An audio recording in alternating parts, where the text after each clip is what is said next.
Hello, this is the Reverend Father Robert from the Catholic Apostolic Church in Muskegon Heights, Michigan. I wanted to share with you my experiences of going to another church that was threatening to throw out a transgender woman from the congregation. Now, I'm not going to identify the church or even the location because that's not important. What is important is I had really no idea where I was going. I wasn't paying attention when she picked me up and said, we had arranged to go to the church together. And I have to say, I was really kind of blown away when I got there. It was a marvelous congregation, tremendously friendly people. The service was spirit-filled. I mean, I found myself, I don't sing, I found myself halfway through singing songs and everything else. And it was a marvelous experience. And the whole time I'm thinking, well, maybe I'm in the wrong place, or I must be missing something. The sermon was a wonderful sermon about how everyone is accepted by God and in God's family. And during the handshake of peace, or whatever it was that they called it, it wasn't just a little quick, a shake and then back to the service. It really went on for several minutes, and people were extremely friendly. Obviously, they could tell by the way I was dressed that I wasn't one of their members, but just wonderful people. And it wasn't until after it was over that I began to understand what the problem is. Now, the one thing I love about being an American citizen is freedom of religion. It doesn't matter to me what anybody believes. I think that is our right in this country to believe whatever we believe and to worship God in whatever way that we want to, or if you don't believe in God, to even do what you want to do in that aspect of it. That's all fine. I have no problem with anybody's belief system. What I do have a problem with is that if you're going to use Christian in your title, Christ-like, if you're going to hang up a cross in your church, or if you're going to have pictures or statues of Jesus, then I think that says something that you agree that you cannot discriminate against people.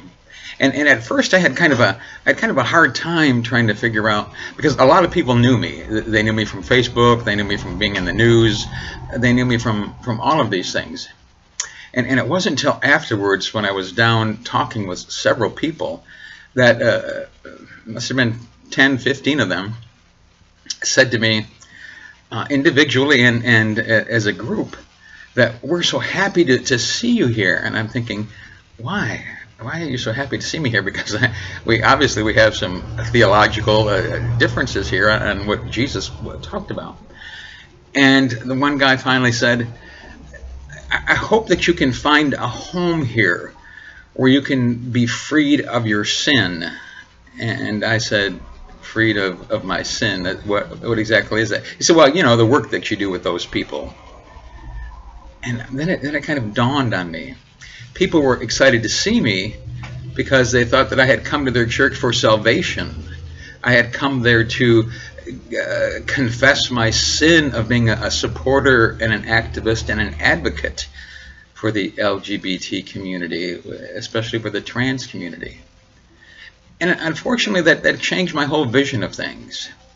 Here, on one hand, you have this great spirit-filled group of people who, as I said, the sermon is about we're all God's children, everybody's loving, come here.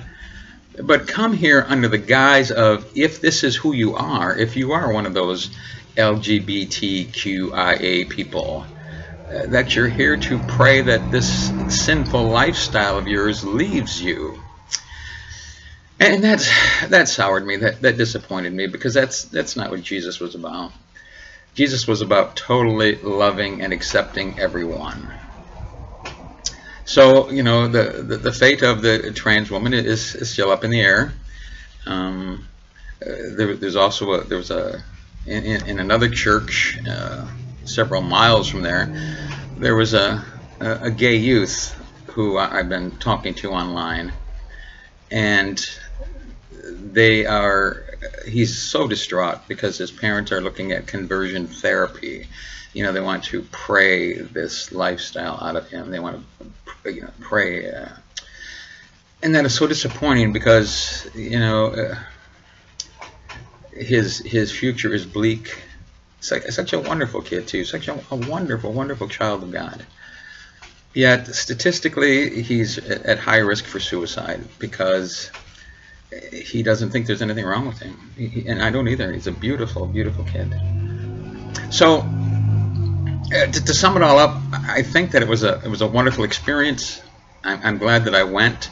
There's lots of beautiful people there, and I'm not trying to judge anybody, but I think that under all of that beauty and acceptance is still that thread of you're accepted as long as you fit into who we think should be here, what you should believe in, who you should be as a person. And that's not really what Jesus was about. So I'm glad that I went.